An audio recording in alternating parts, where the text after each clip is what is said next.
перебью, просто с нами сейчас на прямой связи адвокат одной из фигурантки справа Шеремета Юлии Кузьменко Влад Добаш. Алло, Влад, здравствуйте.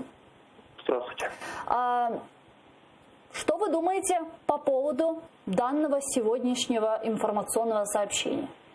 Думаю, что если у нас до окончания следствия будет выходить министр внутренних дел и на всю страну обвинять людей, а Юлия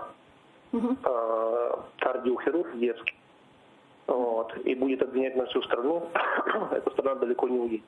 Влад, мы знаем, что сейчас проходят обыски в доме Юлии Кузьменко. Расскажите нам подробности, что ищут, возможно, как проходит обыск сейчас? Обыск продолжается. Я долго не могу разговаривать. Отошел буквально на минуту. Когда закончится обыск, я дам всю развернутую информацию, что ищут, что нашли и чего не нашли. Соответственно, единственное, что, скажем так, я в жизни много видел, скажем так, нарисованных дел. И вот это одно из них. На самом деле, сейчас пока много говорить не могу, но спасибо большое нашему следствию за корректность. Могу сказать одно.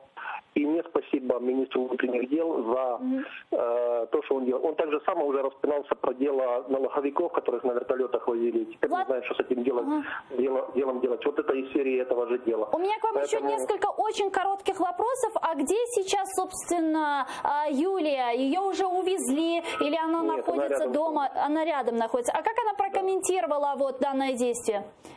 Она это прокомментировала как сюрреализм и какую-то злую шутку. Пока она просто в шоке и ничего не может прокомментировать. Она не верит просто в происходящее. А она может с нами сейчас поговорить, если вы передадите ей трубку? Нет. Окей. А скажите, а после завершения обыска вы куда поедете? Вместе? После завершения обыска я еще не знаю, куда я поеду. Давайте мы просто вынуждены прерваться, потому что я... то есть известно ли вам, когда будет суд по избранию меры пресечения? Я пока ничего не могу комментировать, буду давать информацию по мере ее поступления. Сейчас на данный момент пока проходит обыск.